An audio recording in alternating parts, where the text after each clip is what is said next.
If you have been doing Japanese walking or IWT and want the next step, but running feels too hard on your joints or too exhausting, slow jogging is the bridge.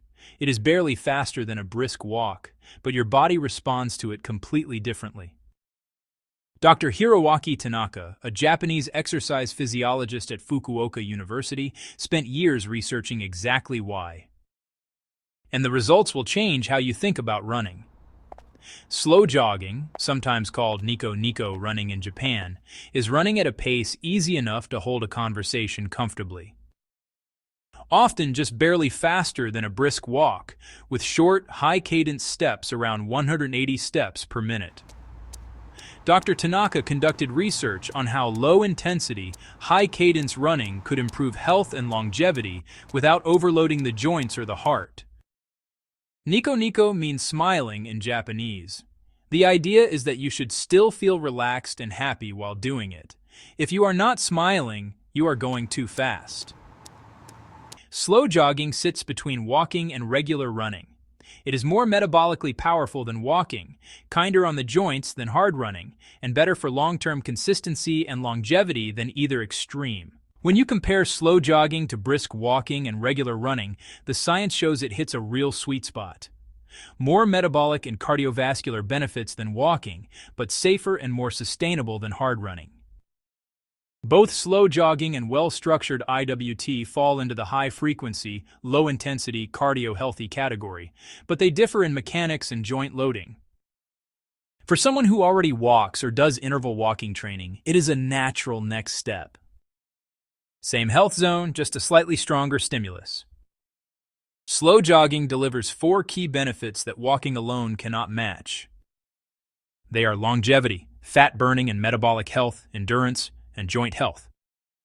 Longevity. Studies show light to moderate joggers live longer than both sedentary people and those who push too hard. That is exactly the pace slow jogging targets. Fat burning and metabolic health.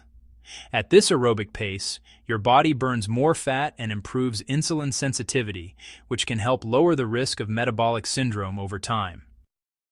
Endurance. This is pure base building.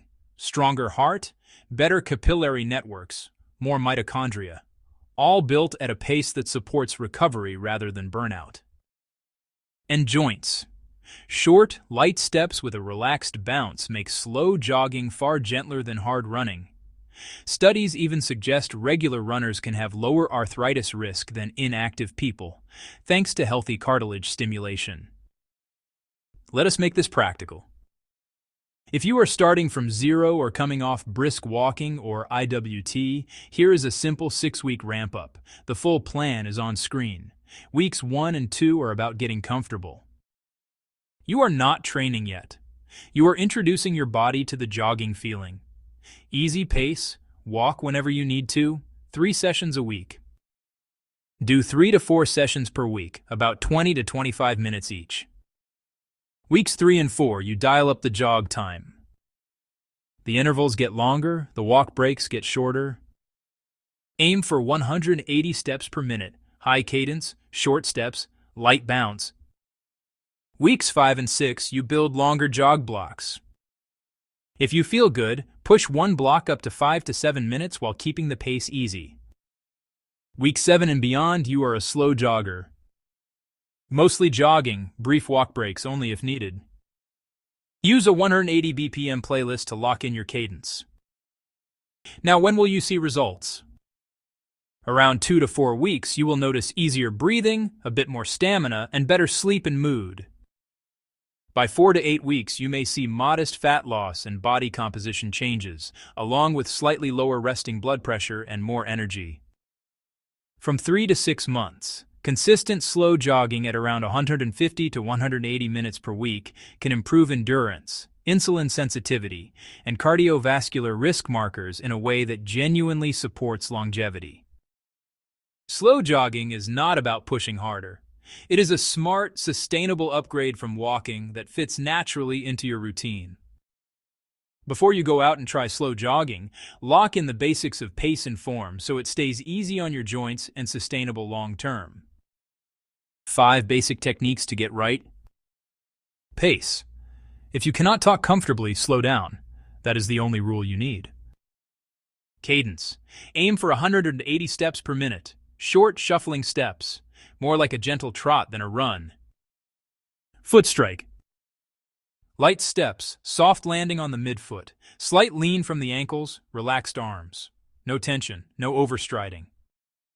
Posture. Relaxed shoulders, slight forward lean from the ankles, not the waist, and loose arms swinging naturally.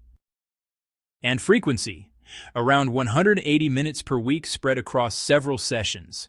Mix in IWT or walking days if your joints need a break. If walking has been your base, slow jogging is the next chapter. Start with week 1, keep the pace easy enough to smile, and let the consistency do the work. You do not need to run faster, you just need to run smarter. Train smarter, not harder. Thanks for watching.